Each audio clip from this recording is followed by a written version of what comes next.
I'm excited to see everybody again, a lot of familiar faces and names, rather, a lot of new names. I was saying for the people who were here prior to us hitting the recording, as a fractional CMO, we do a lot of different marketing things, right? So whether it's building websites, running marketing automation, handling CRMs, and all this other stuff, Tanner, often I get questions about YouTube.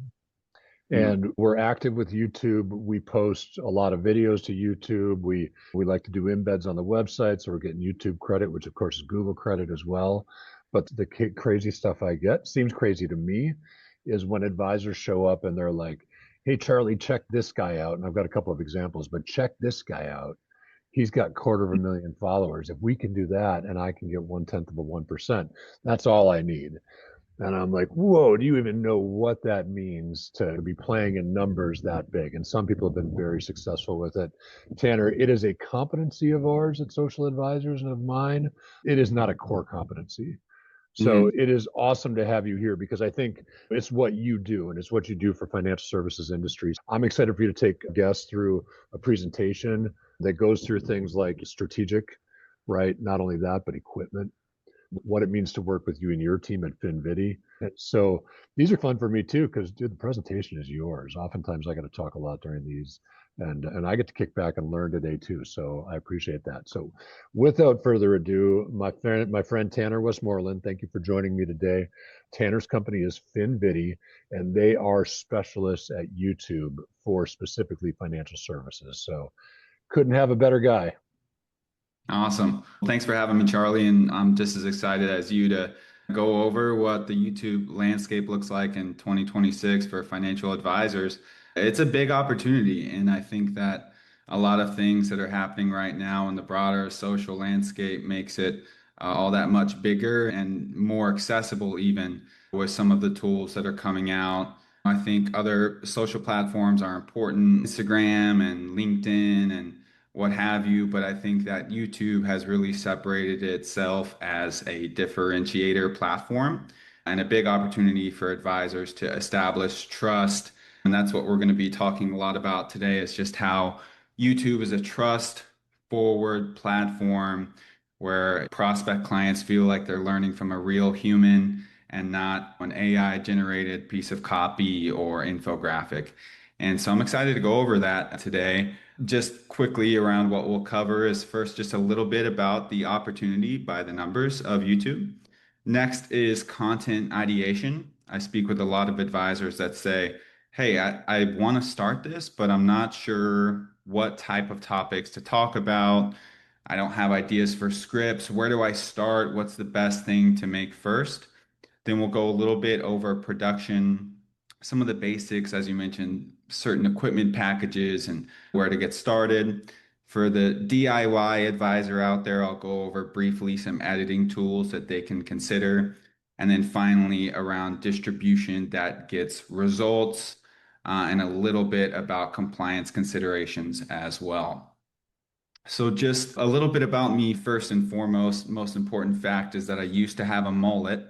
So, take everything I say into consideration, give it its fair grain of salt, because that's the decision I used to make. But I'm a video production expert. I've been in the field for 10 plus years on all sides of production, whether that is filming or editing or even live switching for things like sports broadcasting and concert series and all types of stuff like that. The past 4 years been involved directly in the financial industry. This is where I really began to know and meet financial advisors and really see the need or really the opportunity for advisors to get into video production. A lot of them would say to me they want to get started, but either they don't have the time or they don't have the expertise to fully integrate it into their practice the way they'd like. And so, because of that, I launched finvidi.com, which is a turnkey solution to address those video production needs that a lot of RIAs can use into their practice. All right. So, why should a financial advisor care about video?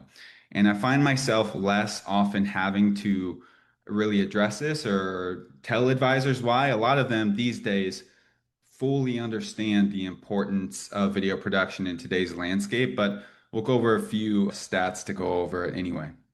So this year in 2026, video content is projected to account for 82% of all global internet traffic, which is Wow. just insane. That's an insane number. And you could even fact check it yourself. Like, how do I spend most of my time on the internet when I'm looking to learn, when I'm looking to find out about a topic, or even just casually browsing for entertainment? A lot of it does funnel down to video these days.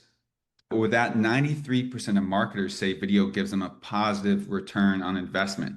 So, because people are looking to turn to video for a high trusted source of information, you're seeing a lot of marketing content convert as opposed to other mediums. Not that those other mediums don't have their place and that they're not useful, they absolutely are. But video has a high chance to convert. And finally, only about 12% of advisors said video outreach was their firm's primary marketing strategy. So, what we're seeing here is a large focus in the attention economy around video, but only a small percentage of RIAs are really placing a primary focus of utilizing video into their practice. So, that's where we find the opportunity. Now, video isn't new per se, but in the financial niche, we do consider it as still you can become an early adopter in the space to really do it consistent, to do it well, especially when we get into more local markets and local targeting. Tanner, I'll jump in here real quick. Financial services faces a huge trust hurdle as an industry, and also advisors who've been practicing for some time know that is the number one factor in bringing in new clients, right? We're talking about people's life savings, and certainly that means something different to everybody, but trust is the biggest factor in prospecting and bringing on new clients. And so I find video is so important for people to feel like they get to know you.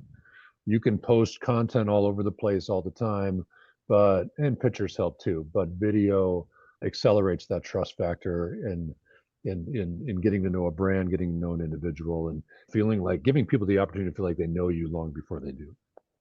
Absolutely, 100%. I think that the AI developments too has only emphasized that need for finding a trusted source of information. So, because of AI, we're seeing an explosion of content across all media platforms, right? Because it's just so much more accessible to create and post content consistently. And because of that, the competition on those forums goes up because the access is a lot easier for businesses to create. However, if you go in the comments of videos or posts, a lot of times nowadays you're seeing this is AI, this is fake, right? You're even telling that text has been AI generated. You're starting to see that those types of patterns are becoming recognizable for people consuming. And so, again, this really pulls us towards more authentic forms of communication. And so, I definitely think video is a great platform to do that. Interestingly enough, I've had advisors ask me questions about using AI avatars to deliver content, which always makes me laugh. But obviously, I would choose against that just because I don't know if any of us would want to trust an AI avatar with what they're saying. But yeah, I think because of those factors, video is definitely going to become a great vehicle to deliver content that people can trust, knowing it's coming from a real person, for sure. Yeah, love it. Once you've decided you want to get into video production, but let's say you're on ground zero, you have nothing out, but you want to start building a video library, the first question you might ask yourself is, what types of videos should you make? What should you start with? What is the strategy here? I'm going to go over the foundation that I recommend for all of my clients to start with if they are coming from zero. The first is a strong welcome and about us video. And the logic here is you want to start with evergreen types of videos that can live on your website forever, or at least for a long time. Maybe you get a new hairstyle later on and you want to showcase that on the site, and then you can do that. But definitely start with a video that showcases, why you became a financial advisor, how you got in the industry.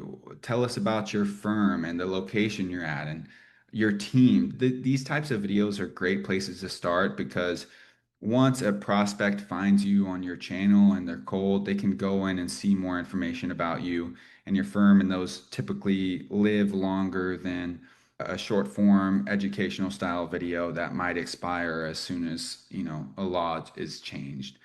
That's always where I have a client start, and I recommend that's no longer than a minute, 60 seconds to 90 seconds, a great introduction video. It looks great on the website. Now, the next place that is great to start is a services overview video. So, whenever you're talking with prospects, you might often hear common questions about what does it actually look like to work with you as a financial advisor? Maybe you have a process that you've defined, and having those types of things documented in video is a great resource for prospects to fully understand what it looks like working with you. I think a really big roadblock in sales often can just be clarity, just prospects being confused about what this is supposed to look like, where to go next. So documenting that via video where they can go and review what that process looks like to work with you and how you're meeting their needs is a great piece of information to have and should help save you time in the conversion as well, just with all of that information already covered. It's a great thing to send before the initial meeting as well. Now, client testimonials, there's always questions about, is this compliant? Yes, it is compliant to record client testimonials via video. So that is definitely something that I recommend for advisors to do. Speak with some of your clients about their experience working with you and really focus on their story. So focusing in on what that looked like for them and highlighting the human element is great for those client testimonials. Tanner, I'll jump in there real quick. So Alan mentioned that, and I think it is state registered in Ohio. So if you're registered federally with the SEC, they're allowed. There's a couple things you want to look at. Like the big thing that the SEC is concerned about is cherry picking, Yeah. right? Let's say you've got 10 unhappy clients and 5 happy clients, and you're going to ask your 5 happy clients. So that's not giving a real good representation. Just be aware that's what they're looking for, is that everybody has an opportunity to record a video. Now, you don't have to share every video, but if you're going to ask one client to, SEC would like for you to ask others to, and then just make sure if you use that to update your ADV so it's reflective of the fact that you're using testimonials in marketing and advertising. Yeah, that's a really good point. Thank you for adding that, Charlie. Yeah. Having those stories is always super helpful, I think, for advisors to be able to Right. showcase in a compliant way. I think once those are all approved, I definitely think it's a great addition to your site that you can utilize. This next thing is a CTA video. So, what a CTA video is a video that strongly urges a call to action. So, if you're a firm and maybe you already have some free resources like a white paper, or we might see a retirement calculator, having a video that really focuses on that white paper or calculator that can really serve as a top of funnel for those lead magnets is another great place to start. Usually, those lead magnets are some piece of sales material you've been using, and it can just help convert and gather an email list for your firm to reach out to prospects. It's another great place to start and a great way to compound on existing material you already have. So that's another great thing about video is if you don't know where to start, a great place to look is your own blog. What can you pull from that you can turn into video that you can repurpose? People like to consume content in different ways. Some people like to turn on an audiobook or a podcast on their drive to work. Another person likes to pull up YouTube during lunch. Another person likes to read an article with their morning cup of coffee. So using video is just another content delivery method is a really smart thing to do, even if it's a piece of content that you might have created a while back ago. If it's still relevant or if you can update it, it's another great place to look for those early ideas. Once we have all of those foundational elements that tend to be evergreen, is when I start looking to create educational style video that are highly targeted based on search terms that people are looking for now that's relevant. And we'll go over a tool that does that here in a moment. But this is the full picture in terms of strategy, places I recommend to start. We do have some script ideas over at finvidi.com, which is a free resource you're welcome to check out. But this is really what I would recommend for advisors to start with. Great advice. Great start. Absolutely. So the tool I mentioned is called vidIQ. So vidIQ is a tool, if you're familiar with SEO tools like SEMrush, where you can look up what terms are being searched for on Google. This is essentially the same thing, but specifically for YouTube. We use it every day at finvidi.com to find and pick video keywords that are trending on the platform that we can then recommend for our clients or create scripts around so that we're really being targeted with the titles that we create. So this is a super informed way to make sure that what you're creating is actually being searched for. Sometimes the perception of what we think might be a good idea actually isn't getting that many searches, and something else that you would have never thought of would appear here. So just to show you what that tool looks like, there's a tab that's called keywords under vidIQ, and it's really where we want to focus on. The tool has a lot of other AI features that I won't go over fully just for time today, but I think it's most useful here in the keywords tab. So you can type a term such as like Roth IRA in the keywords, and under matching terms, you can discover exactly what is being searched with that keyword. You'll see search volume, where you can filter by the number of searches per month that keyword list is being searched for. It'll give it a competition score based on how many other videos are being published on the platform that month as well, and then generate an overall score that you want to optimize for. So ultimately, you want to find keywords that are being searched for a lot with a relatively low competition score if your channel is just starting, in order to identify some titles. Got a question for you, Tanner, from Alan. Our video keywords, do you put those in the title, in the content, in the captions, all of the above, hashtags? Where do you recommend using those? Super great question. Yes to all of the above. Absolutely. You want to put it in the title. You want to put it in the description. The first 300 characters of the description is important that you're adding the keywords in an intelligent way. Now, vidIQ is also a Chrome extension. So when you're actually publishing the video on YouTube, vidIQ can be used to help generate those descriptions to make sure that keywords are being used as well. And then it will also help you identify tags on the distribution side on YouTube. This is all super important. I will also say that now YouTube is logging your actual transcript. What that essentially means is, in the past, tagging keywords, they're still important now, but used to be a lot more important when YouTube couldn't really understand or read your transcript to know what the video is about. These days, YouTube is really great at knowing exactly what your video is about by scrubbing through your transcript. So a lot of times it will find the right audience, but we want to make sure that in the title, especially, the keywords being used so that people who are searching are actually clicking on the video, because it informs what they think they're going to get out of it. If that makes sense. I know it's convoluted, but ultimately, just like these other platforms of Facebook, Instagram, you name it, the platforms are getting smarter at recommending content that you want to watch. So really the game is beforehand targeting the right ideas rather than trying to make sure in the distribution all of the tagging and whatnot tries to retroactively fit some trending keyword. You want to look at it from a top-down perspective, if that makes sense. Cool. But that was a great question. Okay, a bit about scripting best practices. So a few of these you most definitely heard before, a few of them you might not have considered. But in YouTube, the first 30 seconds, and I would argue really the first 15, are the most important of the entire video.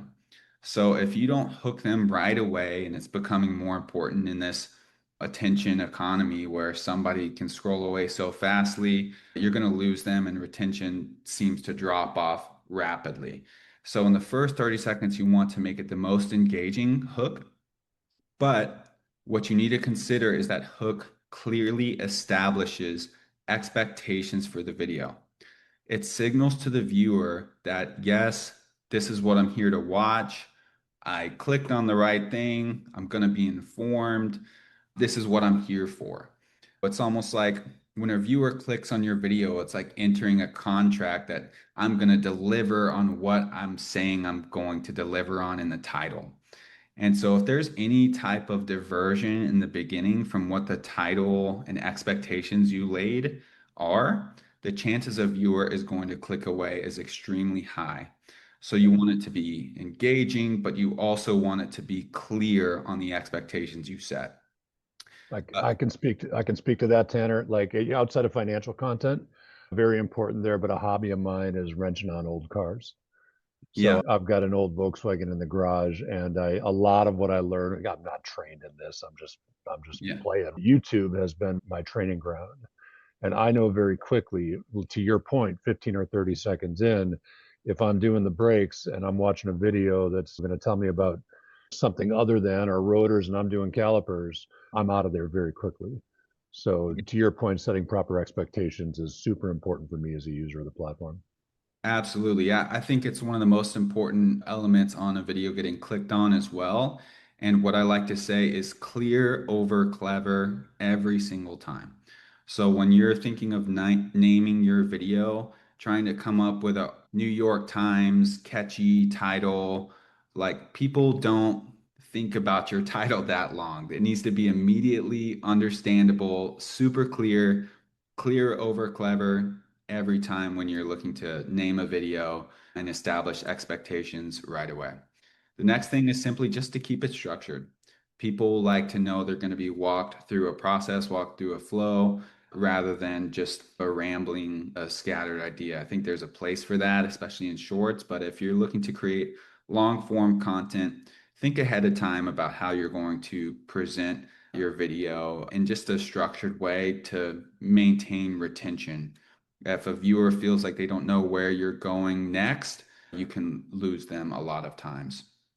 Now, another trick that I like to do to boost retention whenever we're creating scripts for clients is not only to have a hook in the first 15 seconds, but also to have mini hooks throughout the script. This is especially important for long form. So, what does that look like? You get a few minutes in and a phrase like, and this next case study, you won't believe what happens. You want to lay little cliffhangers along the way as well to keep them engaged with short statements that pique curiosity. So you're not just setting hooks at the beginning, you're setting hooks towards the end of each section for what they're about to hear. So think about your video in sections, expectations, what you're going to deliver, and hooks at the start as just a way to think about things to keep people engaged. Finally, naming a target audience for your video is crucial. And it's one of the main denominators I see from a video that is successful and one that isn't. So, examples like this that I've seen be really successful lately are naming a specific dollar amount of somebody that's retiring. So, for example, if you're retiring with $3 million,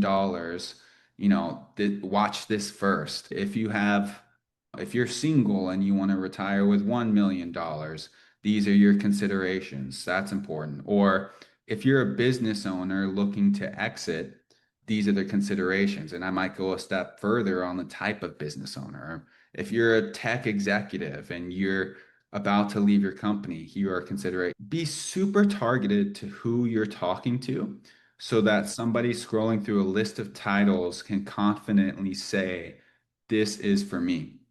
Creating titles for everyone is a great way to target no one. So definitely set expectations for also who you're talking to. I would urge you to be very specific, more specific than you think for the titles.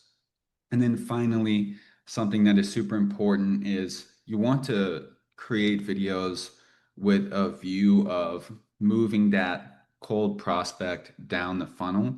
So this means including call to actions in the videos themselves. So this doesn't just mean subscribe, right?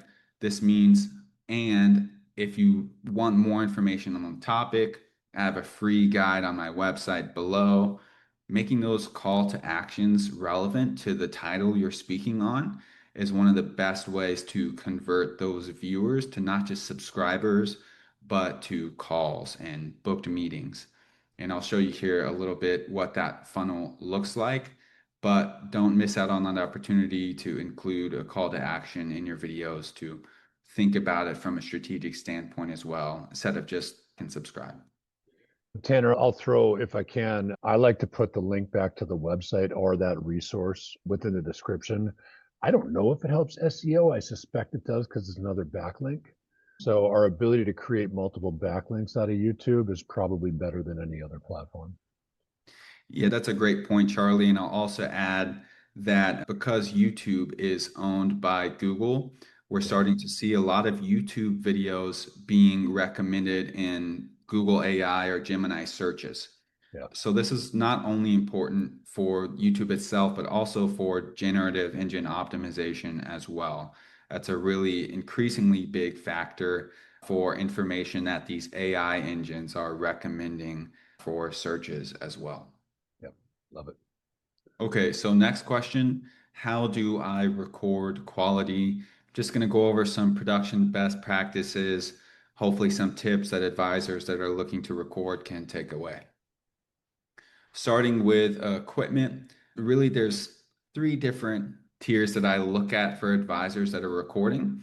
Advisors that just want to use their phone, advisors that want to record from a webcam type setup, and advisors that want to build out a full studio. What I have here are three different packages based on what or really where you'd like to record.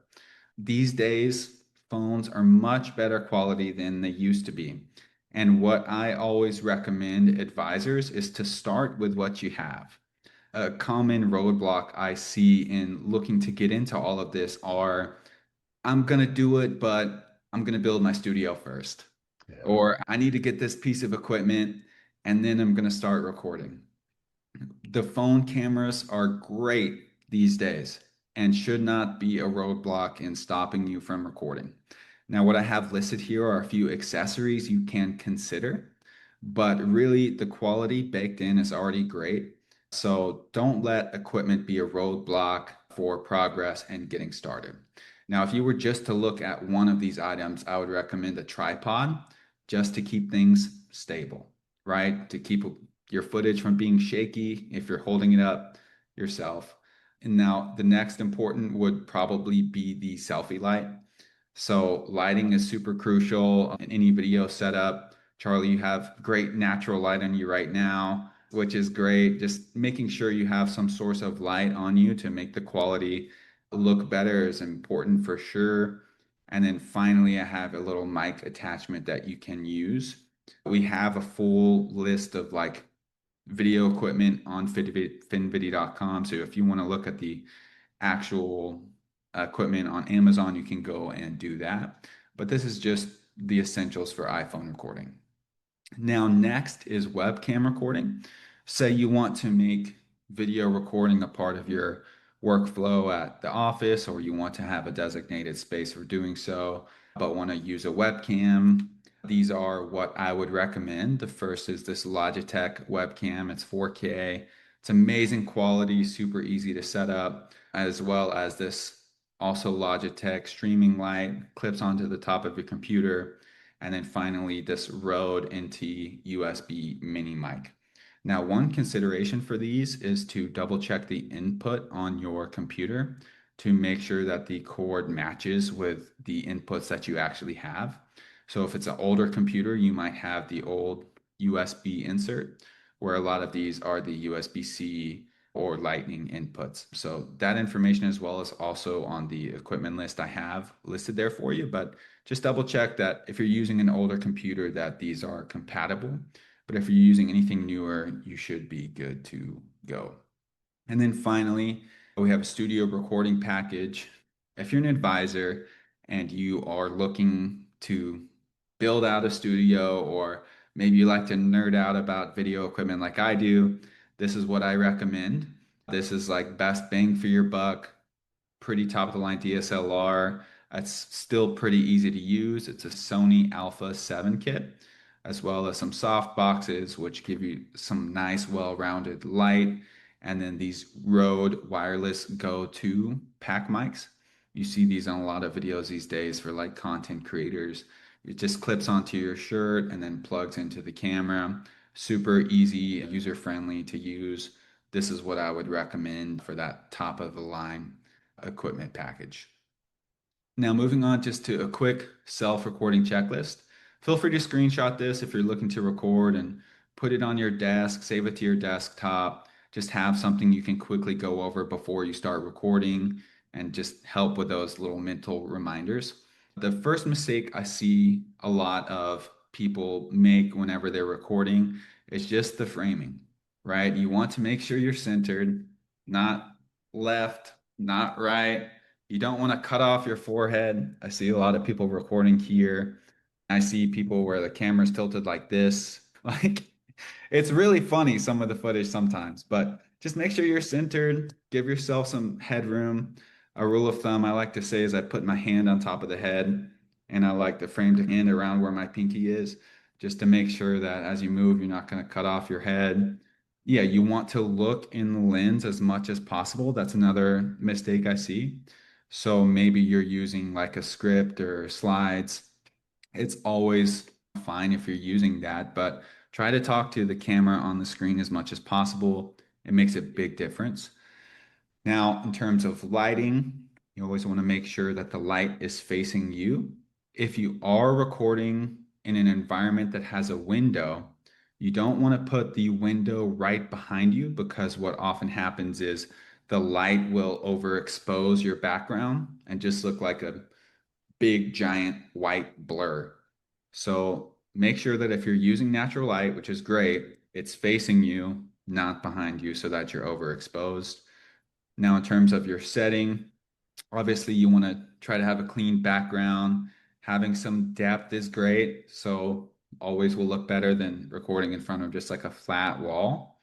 And then something that could be distracting to a viewer, like a TV that's on and playing, or anything with motion or lights that's like taking away from the viewers, things to consider. Now, for audio, you want to make sure you're in a quiet environment. So look out for some common household noises like a really loud AC or traffic noise or anything that can interfere. A lot of times a fan, if you're using an external mic and the fan is blowing in your direction, it can cause interference with the mic, especially if you're wearing a lapel. Those Rode mics specifically can rub against your shirt, and you just want to make sure that audio is clean beforehand. So always helpful to do a test. I will say that if the audio of a video is poor, viewers just don't watch it. Like it's one of the easiest and fastest ways a viewer will not watch a video just because the audio doesn't come through clean. So do your best effort to try to make sure you're recording clean audio. Now, in terms of delivery, obviously natural is best, much better than scripted. If you are doing a script, this is what I recommend your process looks like. You want to take it section by section. You address the script, you read it, and then you deliver it one section at a time to the camera. Do it a few times. Do it to where it's natural. I wouldn't try to knock out the whole script in one take. I would try to get familiar with each section, deliver it directly to the camera until you feel like you've gotten a good natural take, and then try to make it in your own words as much as possible as well. As long as you're familiar with the concept, that's always going to feel better, feel more natural than reading a script directly line by line. And then final note here on the wardrobe, just certain things to look out for are a lot of times small patterns on shirts, like really thin lines or really small patterns will have a distortion effect on the screen and just doesn't look great. So those are the self-recording checklist that I send out to clients. Feel free to screenshot that and use them as you wish. Tanner, I'll jump in on a couple things. As far as delivery, I find that a lot of people do not bring enough energy, right? So it's going to feel weird, but be at 110, 120%. There's something lost between you and the camera. So if you've been to like a Broadway play before, the people on stage seem like it's normal 100%, and I promise you they're going 130%.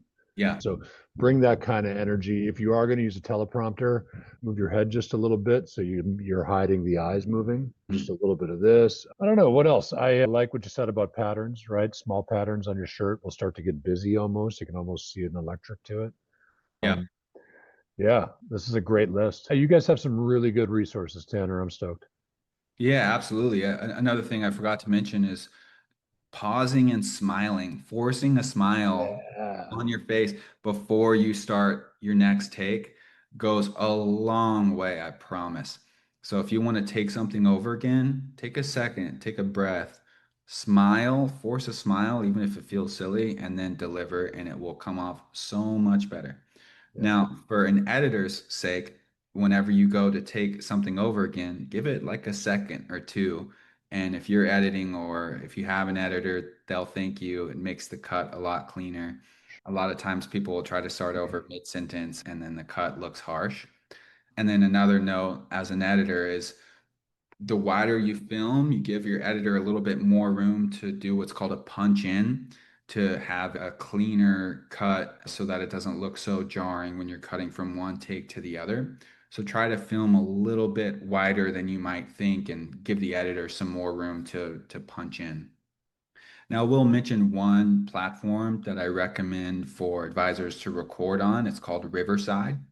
It's a great platform that I feel like really suits somebody looking to record content specifically from their webcam. There's a feature where you can plug in a prompter and read that directly if you need, directly on the platform itself. It even will cut some moments if it's a long form podcast that you can use. And then finally, from an editor's perspective, it's always giving you 4K quality on the back end. So platforms like Zoom or Google Meet, some of the times whenever it sends you the download link on the back end, you might get a lower quality video based on how good the Wi-Fi was that day. So recording with Riverside is a great way, just a good platform to use if you're looking to self-record via webcam. Okay, a few notes on video editing. So I know there are some advisors out there that want to take the DIY approach. Maybe they have some history in video or editing or want to give it a shot, or maybe your video just needs to be trimmed at the top and at the end. These are some tools that I would recommend an advisor use. The first is Canva. It's a super user-friendly tool that you can not only use for video, but also to create thumbnails and simple graphics. They also have a video editing feature on there as well. If you're just looking to cut the top and ends of videos out and maybe add on a few elements like music, Canva is a great option to use. Now, if you're a little bit more complex and want to get into the weeds, or maybe you have some editing experience, Adobe Premiere Pro or DaVinci Resolve is industry standard, is what we use. Or maybe you have a video editor on your team or a creative person on your team and want to know what the stack is there. That's what I recommend. It gives you full creative control. It's going to save you money, but it is time intensive unless you know what you're doing. So if you're looking for a done for you platform, that's what FinVidi is. Something you want to take into consideration when choosing a partner as a financial advisor is having somebody that understands financial topics and compliance nuances like that that can help you out, especially when translating some of these complex financial topics. You want to have maybe graphics on screen, illustrate some of the things you're talking about. That is something that I think is important. Making sure your videos have a custom branding polish to it, using the same fonts you're using on your website, the same color scheme will help add that polish to your channel that will communicate professional brand image. And then operational quality is another thing you want to look for. So if you're giving timely market advice and need fast turnarounds, that's also something to look out for when choosing a partner. Okay, how do I get results? This is specifically on distribution and ROI. So I'm excited to get to this just to share what I've learned through FinVidi and my time in the space. So this is the clearest roadmap I can lay out for an advisor about how to think about getting results. The first step is just make it clickable. As we mentioned before, make the thumbnail, the title of the video, something that somebody actually wants to click on and they know what to expect. We went over it earlier with vidIQ, but these are factors that you want to take into consideration for why somebody should click on your video. The next is to post consistently. So what does that mean? What is consistent for an advisor in the space? How many videos should I be doing? The top channels that you look at in this space at their peak are really posting about 2 long-form videos a week or 8 a month. And from those videos, they're posting shorts from each video, maybe up to 3. So that's the clip that we're seeing the highest performing channels post at. Names like James Connolly or these big advisor channels, that's what we're seeing at the peak in terms of consistency. The biggest success denominator I've seen across my clients and other channels has been not how good your camera is, not the quality of the scripts. It's been the amount of times that they post. So if I could get one message across in terms of if you want to be successful specifically on YouTube, it is the number of at bats. There seems to be less correlation on any of these other considerations than just putting out content consistently. So again, I'll say, don't let great be the enemy of good, right? Just get it out there, start getting things posted. And a high volume approach is what I've seen work most often across channels. So if you're looking to just get started, the minimum I recommend if you're looking to build traction is 1 video per week. So that could be long form, that could be short form. I will say, as an aside, I think long form is becoming more important these days. When I say long form, I'm saying anything longer than 5 minutes. There's just because of the explosion of short form content in this space, creating the more in-depth videos is going to serve you. Charlie, I don't know if you want to chime in here. Yeah, I've got a question for you, Tanner. We've done some work around video, and I noticed a difference. I'd like your input on it. Taking a long form video and cutting 2 or 3 shorts out of it is good. It's easy, right?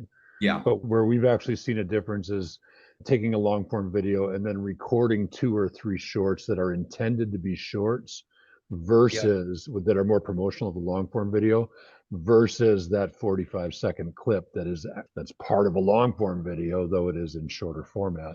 Your I'm so thoughts on glad that? you brought that up. Yeah, 100%. We've been doing that with a client who records almost exclusively 15-minute videos.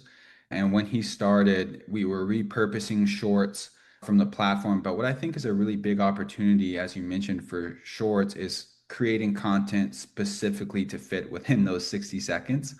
If you were to pull up YouTube Shorts right now and you come across the large swath of content of people repurposing, you'll see a lot of times that the videos don't complete the thought, or there's little to no context before that viewers can understand where they are or what it's addressing. Right. I think clips can still be a smart repurposing strategy given that they make sense on their own. And that's really the consideration I would mention there. So we still do clips, but we want to make sure that what we're pulling stands on its own 2 legs.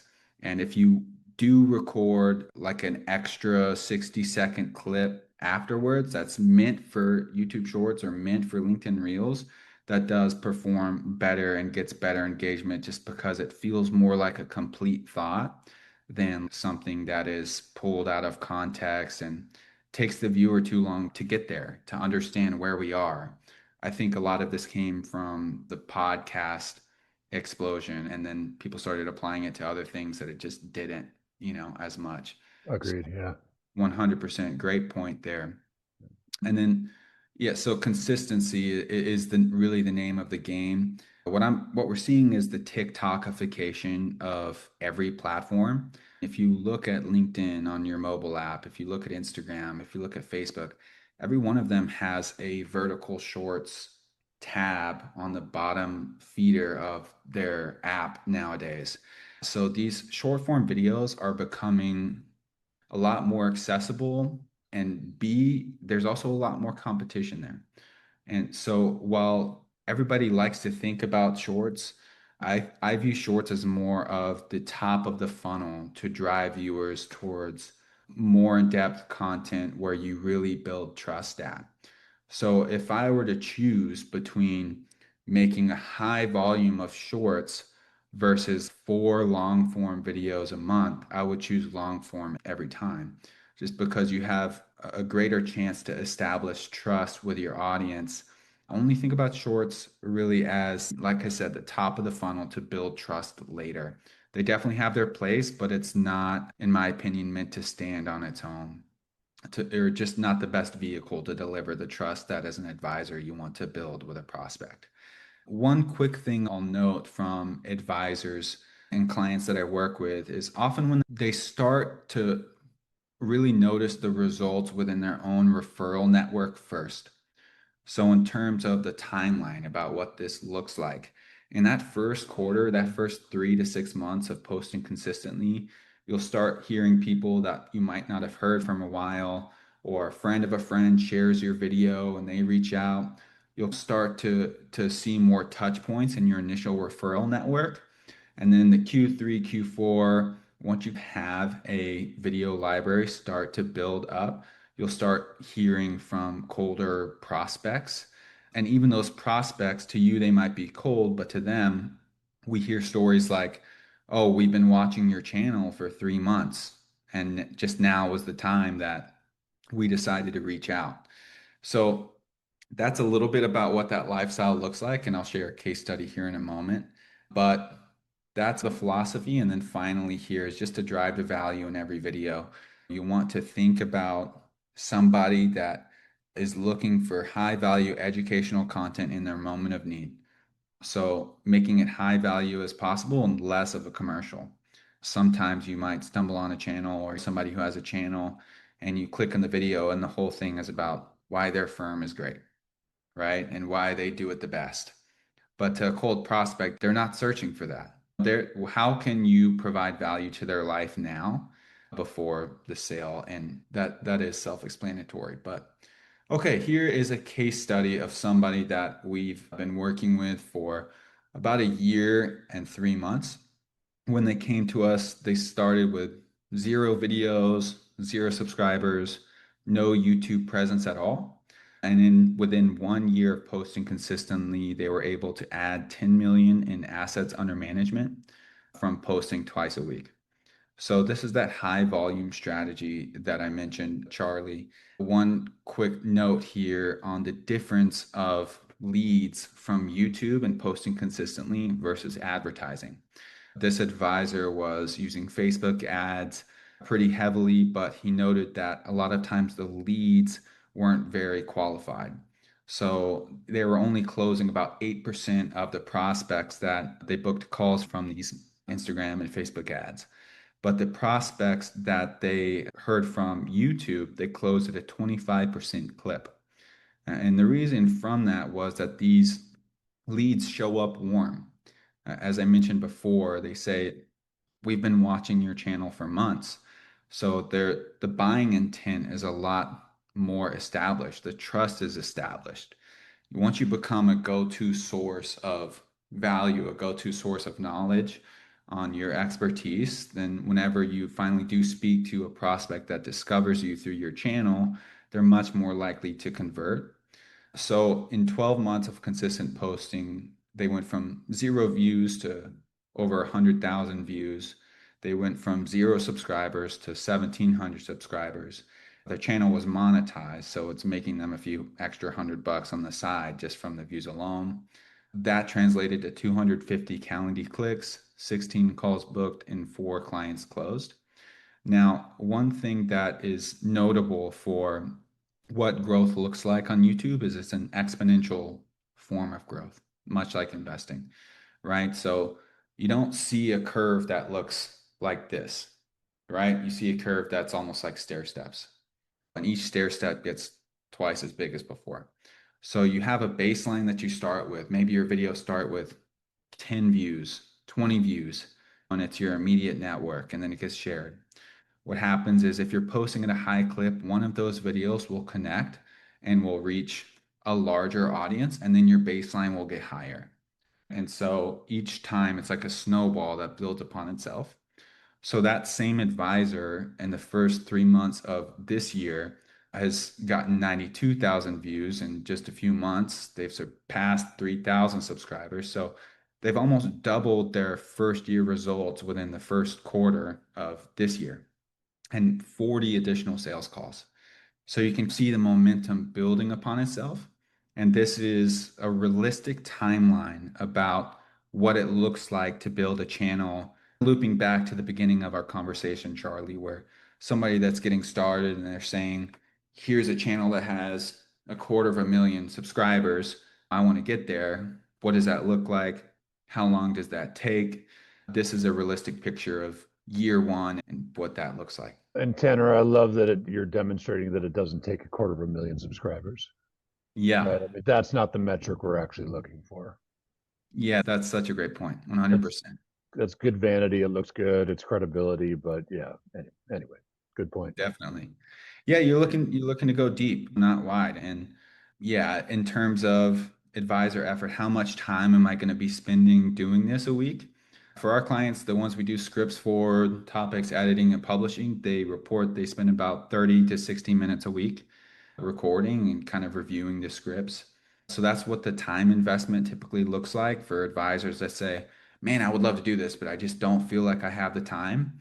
If you can carve 30 minutes out of your day to record, especially if you have a partner on the back end, this is realistic for you as an advisor. All right, so just shortly about what FinVidi does and how we step into that process. So essentially, FinVidi is like a turnkey solution on any of the before elements that we mentioned. If you're saying I need scripting or I need editing, distribution, we fill in at every one of those touch points based on that advisor needs. So really, we try to meet advisors where they are because every firm is different. So some firm might have a team, a creative team that they want to handle all of their posting. Other teams say, hey, I need scripts, I need the editing, I need the posting, and really we step into any one of those processes. But Charlie, really the goal is just to try to make building a YouTube channel, building a video platform much more accessible for advisors. So ultimately, they can educate, they can provide value to their existing clients, and just add another layer to their total marketing picture that can build over time and serve as a like a long-term asset for their channel. It's, So I think that's it's about it. If you're an advisor and you want a consultation, then head over to finvidi.com and we'd love to speak to you. Would love to, Charlie, if you have anything or if you have any questions or anything. no, Tanner, I'm impressed with your presentation. First off, you could have pumped up FinVidi a little more, but very, very educational. And I think our audience appreciates that it's not a big sales pitch, but certainly Yeah. you're a credible guy to work with. And we like, and we play a role with our clients that is more umbrella, if you will. As a fractional, we're overseeing many, yeah, many channels and many different facets of a marketing strategy. YouTube's incredibly viable. It does take some commitment to it. To your point, it's got to be consistent. You got to do it consistently. There's a good way and a bad way, a right way and a wrong way. I'm impressed with the resources that you guys provide, right? So anybody who's interested in even just finding scripting for those first 5 video topics to create, go to finvidi.com and check that out. Tanner, great presentation, man. Yeah, absolutely. Thank you so much, Charlie. It was great speaking to you. And thanks everybody that joined. Yeah, if you guys have any questions or would like to email me, it's tanner@finvidi.com. I'd love to hear from you. It's Tanner Westmoreland on LinkedIn as well. If you want to reach out with any specific question on getting started, I would love to hear from you. Yeah, and we'll get a recording out hopefully tomorrow. If not tomorrow, I'm on the road, so that might put a little delay in things. But hopefully tomorrow, if not tomorrow, first thing Monday morning. And so yeah, everybody was here. Everybody that registered will get a recording to reference, like the checklist that you did for shooting. Super important. But yeah, Tanner, awesome, man. Thank you for doing this. 100%. Thank you for having me, Charlie. I really appreciate it. Yeah, you got it. Absolutely. And everybody who took some time out of your day, Tanner, you're popular, dude. You fill the room pretty good.